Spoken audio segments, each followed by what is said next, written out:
The blizzard screamed around the Izba for 3 days, a white darkness that made the world beyond the windows cease to exist.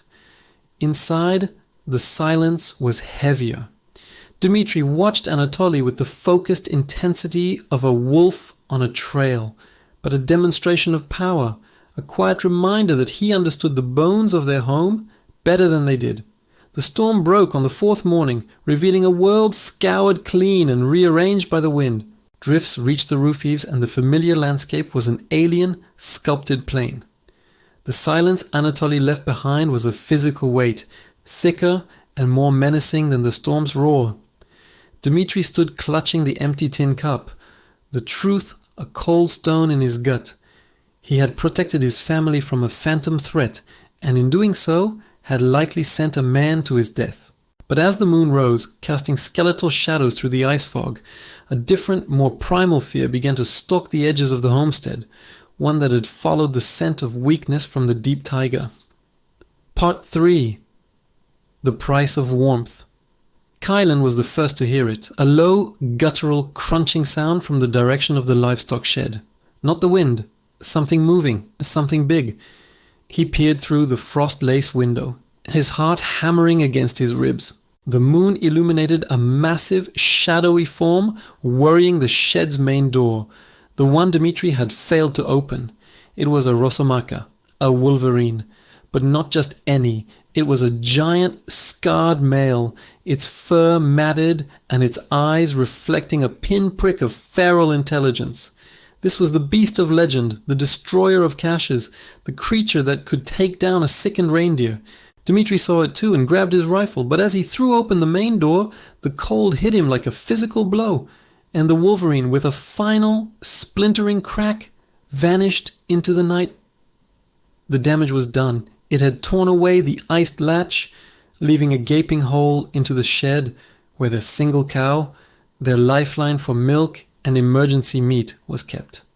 "It will be back," Dmitri whispered, his breath a frantic cloud. "It knows we are weak." The next hour was a desperate, frozen battle. Dmitri and Kylan, wrapped in every layer they owned, worked to barricade the shed door with a spare plank, their fingers turning numb and clumsy within minutes. They could not secure it properly, not without tools and time they did not have.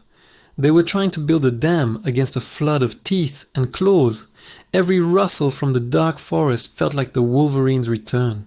The horror was not in a sudden attack, but in the agonizing wait, the knowledge that a relentless, intelligent force was circling just beyond the fragile halo of light from their windows.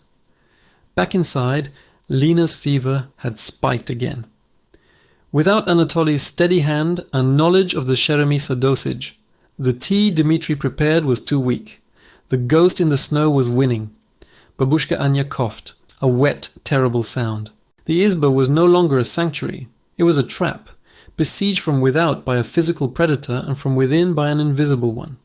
It was then that Kylan, his mind racing with the lessons Anatoly had taught him, remembered the hidden door. "Papa," he said, his voice small but clear. "The back door, the fox's door. We can use it." Dmitri stared at his son, the boy's words cutting through his panic. The hidden door was on the leeward side, protected from the wind, and more importantly, from the wolverine's line of sight. It was their only advantage. A new, terrifying plan formed. They would not wait to be attacked. They would turn the hunt around. They prepared with a grim, silent efficiency. Dmitri retrieved a heavy, barbed wolf trap from storage, its rusted iron jaws a nightmare of sharpened teeth. He heated the mechanism by the pechka to keep its springs from freezing solid. Meanwhile, Kylan, acting on a memory of Anatoly describing how predators hunt by scent, took the cow's urine-soaked straw and created a strong scent trail leading away from the main shed door around the side of the Izba and towards the hidden entrance. It was a gamble of terrifying proportions. They were baiting the most cunning creature in the taiga to their back door. Dmitri placed the set trap just inside the dark opening of the hidden door, camouflaging it with a light dusting of snow. He then took his rifle and positioned himself inside the main house, aiming through a crack in the plank they had used to barricade the broken shed door. Keelan was to stay with the women, a hatchet in his small hands. The wait was a form of torture. The wind had died, leaving an unnerving silence. An hour passed, then 2. Just as doubt began to cripple them, a shadow detached itself from the tree line. The wolverine. It moved with a fluid, powerful grace, its nose to the ground, following the scent trail Kylan had laid. It bypassed the main shed entrance, circling, its head low. It paused at the hidden door, its instincts warring with its hunger. It sniffed the air. Then, with a sudden, explosive movement, it lunged inside. There was a metallic snap, a sound like a bone breaking, followed immediately by an unearthly screech, a sound of pure, rage-filled agony. Dmitri fired his rifle through the crack in the shed door. The shot was deafening. He didn't wait to see if it hit. He and Keelan burst outside, rushing towards the hidden door. Inside the small, dark space, the wolverine was a demon of fury. The trap had caught its front leg, but it wasn't immobilized.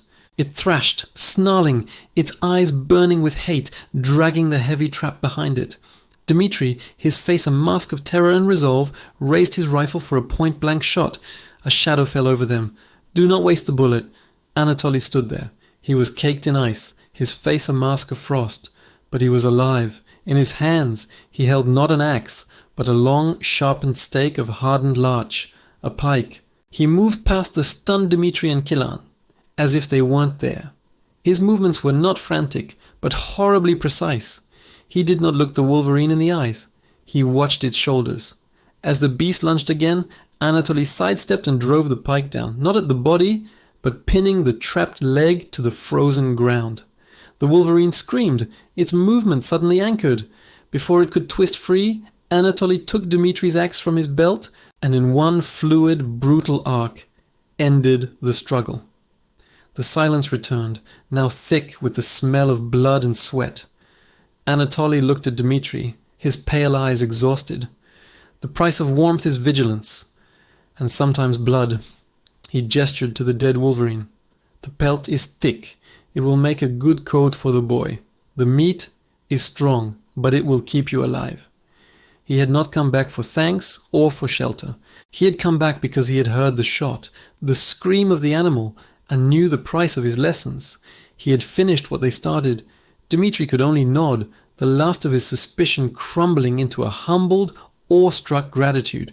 The stranger was gone by morning, leaving only footprints leading back into the endless white. But he left behind a family healed, a beast vanquished, and a new, profound understanding of the thin, bloody line between survival and death in the wild Siberian forest.